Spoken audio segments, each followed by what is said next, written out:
দর্শক, অনেক মানুষ আছে যারা গার্ডেনিং করতে পছন্দ করে, আবার কিছু মানুষ আছে যারা ছাদ বাগান করতে পছন্দ করে। ছাদ বাগান বা গার্ডেনিং এর জন্য বোতলগুলো কিন্তু খুবই ইম্পর্টেন্ট, কারণ এগুলোতেই আসলে ওই ছাদ বাগান বা বেলকনিতে আসলে মানে গাছগুলো লাগানো হয়। দেখুন, এইভাবে বোতলটা কিন্তু আপনারা কাটলে রসুন বা পেঁয়াজ খুব চমৎকার ভাবে করতে পারবেন। বেশ চমৎকার ভাবে হয়ে গেল কিন্তু।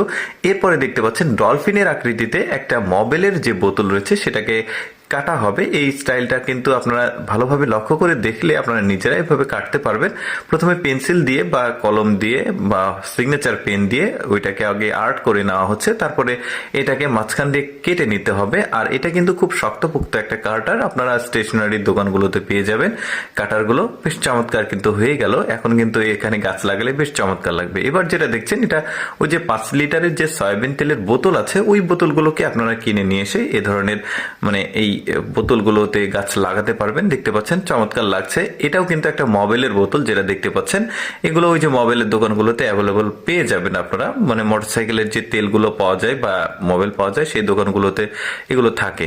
তো দেখতে পাচ্ছেন এটাও কি খুব চমৎকার একটা টব তৈরি করলো, ফুলের টব, বা আপনি গাছ লাগাতে পারবেন। মানে সৌন্দর্য কিন্তু বৃদ্ধি হবে যদি আপনি আপনার বেলকনিতে বা আপনার ছাদ বাগানে এই ধরনের জিনিসগুলো রাখতে পারেন। অনেকের কিন্তু বাড়িতে জায়গার সীমাবদ্ধতা থাকে, তারা কিন্তু ওই ছোট ছোট যে গাছগুলো সেগুলো কিন্তু এই ধরনের বোতল কেটে বোতলে লাগায়। আমি নিজেও আসলে এই ধরনের কিছু বোতল কেটে রেখেছি, সেখানে গাছ লাগিয়েছি। দেখতেও বেশ চমৎকার লাগে। যেমন এইটা দেখুন, 2 লিটারের একটা বোতলকে কত চমৎকার ভাবে কাটা হচ্ছে। আমি বর্ণনা দেওয়ার চাইতে আপনারা একটু মনোযোগ সহকারে দেখলে কিন্তু খুব ভালো বুঝবেন আসলে কিভাবে কাটতে হবে। এই যে দেখতে পাচ্ছেন, এটা একটা ডিজাইন করেছে। এটা একটা জার, মানে তেলের জার। এগুলো কিন্তু ওই তেলের দোকানগুলোতেও পেয়ে যাবেন আপনারা। খুব চমৎকার ভাবে কাটছে কিন্তু, দেখতে পাচ্ছেন। আর কাটারও যে বললাম, শক্তপোক্ত কাটার হতে হবে।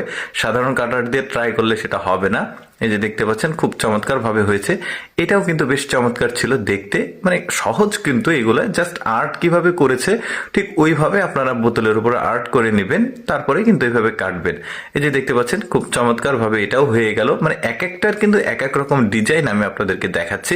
যেমন এখন যেটা দেখাবো এটাও কিন্তু একটু ব্যতিক্রম। দেখতে পাচ্ছেন এটা পানির বোতল মোস্ট প্রবাবলি। এই বোতলটাকে উপরের অংশটুকু কিছুটা কেটে নিচে ছোট ছোট 2টা ফুটো করা হয়েছে। তারপরে এই যে 1 লিটারের বোতলগুলোর মুখ কেটে লাগিয়ে দেওয়া হয়েছে স্ট্যান্ড হিসেবে। এটার স্টাইলটাও কিন্তু বেশ চমৎকার ছিল। এই যে বোতলটাকে নিয়ে সুন্দরভাবে ঢেউ ঢেউ করে কেটে নিচের তলার অংশটুকু বাদ দিয়েছে, তারপরে তলাতে একটু ফুটো করে রেখেছে নিচে, যাতে টপ মানে স্ট্যান্ডটা লাগানো যায়। তারপরে একটু ফুটো করেছে মুখের কাছে। এটাও দেখুন বেশ চমৎকার কিন্তু দেখতে মনে হচ্ছে। তা দর্শক, আমি চেষ্টা করি আপনাদের সামনে কিছুটা এক্সেপশনাল ভিডিওগুলো উপস্থাপন করার। এরকম ভিডিও প্রতিদিন দেখতে আমাদের লেটস গো ফেসবুক পেজটি ফলো রাখতে